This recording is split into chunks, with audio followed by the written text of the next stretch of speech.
हिंदुस्तान में रहने वाले तमाम मुसलमान पहले हिंदू थे। गुरु रहमान सर को आज जो है राम मंदिर से विशेष निमंत्रण मिल रहा है। सनातन धर्म को कैसे अपना लिया आपने? कौन सनातन धर्म को नहीं अपनाता है? कौन अपने बेटी के साथ घूमता है? कौन अपने बहन के साथ घूमता है? भाई बदलती है, बाप बदलता है, जन्मभूमि बदलता है, सनातन बदलेगा। तुम श्री राम के बारे में जो जानेगा वही मानेगा, वो पारसी यहूदी ईसाई क्यों ना हो, मुसलमान तो यहाँ का ये है। ये अलावा और बजरंग बली के बल पर मुझे लगता है कि साला I am the great.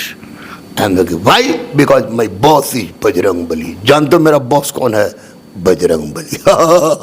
Akbar Genghis का 14वां और तैमूर का 5वां वंशज था। वो लुटेरा था, 200 शराब का घड़ा अपने साथ लेके चलता था, 200 औरतें अपने साथ लेके चलता था, और उस व्यक्ति के द्वारा किसी के मंदिर को तोड़ दिया जाना, उसके सेनापति मीर बाकी ने तोड़ा था, यह अत्याचार का काम है। तो बबरा को तो मैं मानता ही नहीं। हम आपस में लड़ बैठे तो देश को कौन संभालेगा? आपस में प्रेम करो देशवासियों, आपस में प्रेम करो देशवासियों। जब मुसलमान इस वीडियो को देखेंगे और आप कह दिए कि बेटी बहन से कौन शादी कर लेता है, ऐसा सनातन में नहीं होता, इसलिए आप सनातन को मानते हैं, तो उस समय जब इस वीडियो को देखेंगे तो उनको हर्ट होगा सर? नहीं हर्ट होगा। हम लोग सनातन एक विचारधारा है जो किसी के बाप की बपौती नहीं। प्रधानमंत्री के विशेष निर्देशन पर श्री कामेश्वर चौपाल को, जिन्होंने अयोध्या के शिलान्यास में प्रथम ईंट रखा था, उनको हमारे पास भेजा गया। श्री राम लला की प्राण प्रतिष्ठा के अवसर पर गुरु रहमान सर को बुलाया जाएगा, ये नहीं सोचे? ये हम सपना में भी नहीं सोचे थे। को निमंत्रण मिला है तो कैसा फील कर रहे हैं गुरु रहमान सर? नाचे गाए का करे, पहले तो हमको विश्वास ही नहीं हो रहा था। हम मैडम से पूछ रहे कि कौन जी पहन के जाए, कौन जी पहन के जाए, मैडम को हम क्या समझे। लेकिन एक तय है कि भगवा गमछा रहेगा मेरा, जो मेरी पहचान। प्रभु श्री राम के शरण में आओ देशवासियों, राम राज स्थापित करो देशवासियों। जय हिंद, जय श्री राम, जय बजरंग। 11 रुपया में दरोगा बनाने वाले गुरु रहमान सर को जब अयोध्या राम मंदिर से विशेष निमंत्रण आता है तो गुरु रहमान सर हैं खुशी से पागल हो जाते हैं। कहते हैं कि वाह, हमने जो एक बार दिया था गंगा में 3000 ईंट धोकर, उसका कुछ तो प्रभाव पड़ा है कि गुरु रहमान सर को आज जो है राम मंदिर से विशेष निमंत्रण मिल रहा है। देखिए, वो ईंट देने का हमको उतना ये नहीं, तो मेरा फर्ज था, लेकिन निमंत्रण मिलना मेरे लिए अद्भुत खुशी की बात है। अद्भुत खुशी की बात है कि मैंने सपना में भी, जैसे सपना में भी नहीं आदमी सोचता है कि फलाना चीज हो जाए, फलाना चीज हो जाए, if I were a king, तो मेरे तरफ उसी तरह ये पूर्वभर्व थी कि प्रधानमंत्री के विशेष निर्देशन पर श्री कामेश्वर चौपाल को, जिन्होंने अयोध्या के शिलान्यास में प्रथम ईंट रखा था, उनको हमारे पास भेजा गया। कामेश्वर चौपाल भैया से मैं बहुत पूर्व परिचित हूँ। जब 3000 ईंट मैंने भेजा था गंगा में धो के, तब से लेके, और संघर्ष में अनशन पर भी हम लोग थे, तब भी वो थे, हम उनके साथ थे, एक छोटा लक्ष्मण की तरह। तो हमको, लेकिन हमको ये कदापि विश्वास नहीं था कि, यानी कि आपने कभी सपने में भी नहीं सोचा था कि अयोध्या राम मंदिर से आपको विशेष निमंत्रण मिलेगा कि 22 जनवरी को आपको अयोध्या आना है? नहीं, हाँ, ई वाला निमंत्रण का कभी सपना में भी नहीं सोचे थे, कभी नहीं सोचे। कई जैसे बहुत सारे साधु लोग हमारे वहाँ पर हमारे बहुत करीबी हैं, तो लोग अयोध्या बुलाते थे, लेकिन प्रधानमंत्री के निर्देशन पर शिलान्यास श्री राम लला की प्राण प्रतिष्ठा के अवसर पर गुरु रहमान सर को बुलाया जाएगा, ये नहीं सोचे? ये हम सपना में भी नहीं सोचे थे। तो आज जो है आपको निमंत्रण मिला है तो कैसा फील कर रहे हैं गुरु रहमान सर? नाचे गाए का करे, पहले तो हमको विश्वास ही नहीं हो रहा था। पत्नी को बताया तो पत्नी भी लगा, बेटी भी आ गई। बेटी बोली कि मेरी बेटी बहुत ज्यादा राम जी को मानती है। नैवेद्यम लड्डू उसी वक्त आया और हम लोगों ने खाया। नवोदम का लड्डू आपने मंगवाया जब निमंत्रण आपको मिला था? और एक तड़ से मैंने, हर्षित तिवारी रहते हैं, हर्षित तिवारी से मैंने मंगाया ये कि आप जल्दी से लेके आइए हमारे मंदिर पर से ये हनुमान चालीसा, और उसका एक विधिवत मैंने पाठ किया। और विधिवत पाठ करके मुझे लगा कि ई कमवा हो न हो बजरंग बली किए हैं। पुरुषोत्तम श्री राम को बोले, पुरुषोत्तम श्री राम बोले कि जाके थोड़ा सा पोंछ हिला दो नरेंद्र मोदी कान में, तो नरेंद्र कान में चले गया। तब नहीं बात है, यानी कौन यार, वहाँ राजा भोज लोग, सचिन तेंदुलकर, मुकेश अंबानी, अमिताभ बच्चन सरीखे लोग जा रहे हैं। वहाँ पर गंगुआ तेली भी जाएगा, तो गंगुआ तेली जाएगा। अपने आप को गंगुआ तेली समझ रहे हैं इतने करोड़ों लोग के बीच में आप? 6500 जो चॉकलेटी लोग को बुलाया गया है, उसमें हमको चला एकदम अजीब टाइप का लग रहा है कि चला हम क्या करेंगे। हम मैडम से पूछ रहे हैं कौन जी पहन के जाए मैडम को, हम क्या समझे। लेकिन एक तय है कि भगवा गमछा रहेगा मेरा, जो मेरी पहचान। यानी कि गुरु रहमान सर अयोध्या जाएंगे तो भगवा लहराते हुए जाएगा गमछा। पूरे हिंदुस्तान में जहाँ भी जाते हैं, दिल्ली जा रहे हैं बायोपिक बन रही है, मुंबई जा रहे हैं, वहाँ भी जाते हैं, सब जगह भगवा में रहते हैं। प्लेन से जाए, ट्रेन से जाए, पैदल जाए, रोड पर चले, भगवा तो मेरी पहचान है, मेरी शान है। लोग जो है एक तरफ गुरु रहमान सर को ये तो देख रहे हैं कि इनको विशेष जो है आमंत्रण मिला अयोध्या से, लेकिन दूसरा पहलू जब ये जानेंगे कि गुरु रहमान सर जो है एक विशेष समुदाय यानी मुस्लिम समुदाय से आते हैं, उसके बाद भी राम मंदिर से इनको विशेष निमंत्रण मिल रहा है। लोग ये जानना चाहता है कि आपने क्या जादू ऐसा कर दिया, सनातन के प्रति इतना दीवानापंथी आपका कैसे हो गया कि मुस्लिम धर्म में होते हुए भी राम मंदिर से बुलावा ये सब। देखिए, मैं स्पष्ट रूप से बता दूं, मैं यूट्यूबर नहीं हूं और मैं यूट्यूब पर पढ़ाने वाला शिक्षक नहीं हूं, और मैं इतिहास का छात्र हूं, और एक ऐसे यूनिवर्सिटी का छात्र हूं जिस यूनिवर्सिटी में इतिहास की गणना होती है। इतिहास के तमाम तथ्यों को पुरातात्विक आधार पर, साहित्यिक आधार पर, विदेशी यात्रियों के वृत्तांत पर, दिल्ली सल्तनत के इतिहासकारों के इतिहास पर और मुगल काल के इतिहासकारों के आधार पर इतिहास को मैं जानता हूं। अब मेरे द्वारा पढ़ा लिखा व्यक्ति इस बात को निश्चित रूप से जानता है कि अकबर चंगेज का 14वां और तैमूर का 5वां वंशज था। वो लुटेरा था, 200 शराब का घड़ा अपने साथ लेके चलता था, 200 औरतें अपने साथ लेके चलता था, और उस व्यक्ति के द्वारा किसी के मंदिर को तोड़ दिया जाना, उसके सेनापति मीर बाकी ने तोड़ा था, यह अत्याचार का काम है। क्योंकि इस्लाम में, कुरान में कहीं 6665 आयत में कहीं भी नहीं लिखा हुआ है कि किसी भी दूसरे धर्म को ठेस पहुंचाकर उसको मंदिर को तोड़ा जाए। तो बबरा को तो मैं मानता ही नहीं हूँ। दूसरी बात, सबसे बड़ी बात है कि अयोध्या में मुस्लिम धर्म के सूफी संत या पैगंबर से अयोध्या का प्रत्यक्ष परोक्ष रूप से कुछ नहीं लेना देना है।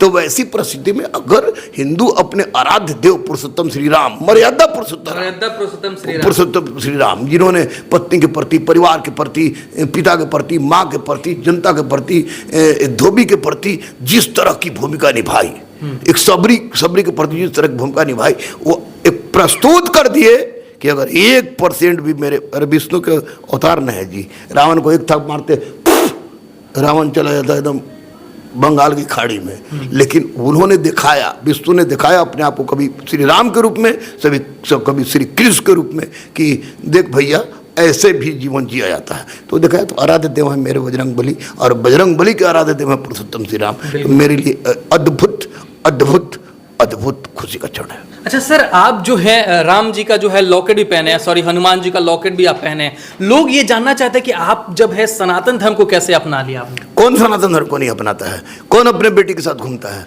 कौन अपने बहन के साथ घूमता है? कौन भिखारी को मार के भगाता है? बहुत बड़ा बात आप कह रहे हैं। मैं बोला, कौन अब भिखारी को मार के भगाता है? कौन भूखा को भूखा भेजता है? कौन है प्यासा को प्यासा भेज देता है? कौन है कि गरीब को फ्री में नहीं पढ़ाता है? ये सब सनातन की देन है, और सनातन से ही संपूर्ण ब्रांचेज निकले हैं। इसलिए सनातन को मानना तो सबका, पूरे वैश्विक स्तर पर लोगों का। अब यूरोप में लंगटे घूम रहा था, हम लोग लंगटे घूमेंगे? हम लोग उतना सिखा दी कि कुछ पढ़ना शुरू कर दिया, नहीं तो पहले लंगटे घूमता था। तो हम लोग सनातन एक विचारधारा है जो किसी के बाप की बपौती नहीं, ये पूरे वैश्विक स्तर पर एक विचारधारा है। सर, आप एक फेमस टीचर है, पटना कह ले, देश भर के लोग आपको पसंद करते हैं, देखते हैं, यहाँ तक कि हिंदू भी देखते हैं, मुसलमान भी देखते हैं। लेकिन जब मुसलमान इस वीडियो को देखेंगे और आप कह दिए कि बेटी बहन से कौन शादी कर लेता है, ऐसा सनातन में नहीं होता, इसलिए आप सनातन को मानते हैं, तो उस समय जब इस वीडियो को देखेंगे तो उनको हर्ट होगा सर? नहीं हर्ट होगा, हर्ट उनको नहीं होगा। जो पढ़े लिखे होंगे उनको हर्ट नहीं होगा। आज जो जाहिल है उनको हर्ट हो तो उससे हमको कोई फर्क नहीं पड़ता है। तो आप सनातन को लगातार सपोर्ट करते रहिएगा सर? अरे भैया, हम सनातनी हैं तो सपोर्ट कुछ ही करेंगे। माई बदलती है, बाप बदलता है, जन्मभूमि बदलता है, सनातन बदलेगा। अगर हम, मुझे नींद आए और आंख खुले पाकिस्तान के कराची में, तो हार्ट फेल कर जाएगा उसी वक्त देख के कराची जंक्शन। शुरू में हो सकता है कन्फ्यूजन लगे, कराची तो नहीं है, लेकिन बाद कराची तो कन्फ्यूजन हो जाएगा।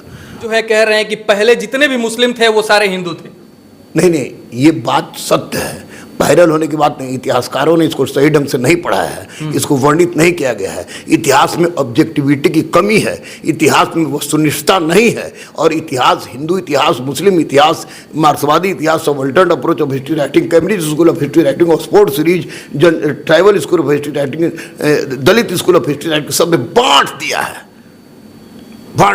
लेकिन हकीकत यही है कि हिंदुस्तान में रहने वाले तमाम मुसलमान पहले हिंदू थे जो किसी न किसी कारण बस लालच में जबरदस्ती या हिंदू की छुआछूत के भावना से प्रेरित को आपको वो इस्लाम धर्म में चले आए। तो सर लोग ये भी तो कहेंगे कि सिर्फ गुरु रहमान ही एक ऐसा शिक्षक है जिनको इतिहास के बारे में मालूम है, और लोगों को तो मालूम ही नहीं, वो हमको नहीं पता कि मैं तो एक मामूली से भैया शिक्षक हूँ, और लोगों को पता है तो उसका इंटरप्रिटेशन क्या करता है। लेकिन इतिहासकार को, एक इतिहास के छात्र को यह अधिकार होता है कि इतिहास का इंटरप्रिटेशन मेरे ढंग से करे, आके हमारे सामने काट दे, मैं बोलना छोड़ दूंगा, प्रमाणित दे दे कि वो अरब से आए, वो तुर्क से आए, वो फलाना से आए, यानी कि आप खुला चैलेंज कर रहे हैं, जितने लोग भी देख रहे हैं अगर प्रमाणित करते हैं। हाँ, प्रमाणित कर दे तो हम खुला चैलेंज कर रहे हैं। खुला चैलेंज पहले जितने भी हिंदुस्तान में रहे हैं वो सारे पूरे विश्व में रहे, तो अब हिंदुस्तान के वसुदेव कुटुंबकम हम काहे के लिए बोलते हैं? जब विदेश में हमारा कोई रहता ही नहीं तो हम वसुदेव कुटुंबकम क्यों बोलते हैं? यह ऋग्वेद में है। इसलिए पूरा वैश्विक और सर्वसनातनी है। यूरोप वाले भी धीरे धीरे देखिएगा ना, वो भारतीय संस्कृति, पहनावा वनामा, खान पान के रास्ता पर चल पड़ेंगे। एक बार कोरोना आया ना, दोबारा आएगा तो सुधर जाएंगे अच्छा से। अच्छा सर, गुरु रहमान जो है वो कलावा बांधते हैं, जरा दिखाएंगे एक बार। ये कलावा जब आप बांधते हैं तो क्या आपको रक्षा फील होता है? ये जो है ये कलावा और बजरंग बली के बल पर मुझे लगता है कि साला I am the great, I am the, why? Because my boss is Bajrang Bali. जानते हो मेरा बॉस कौन है? बजरंग बली।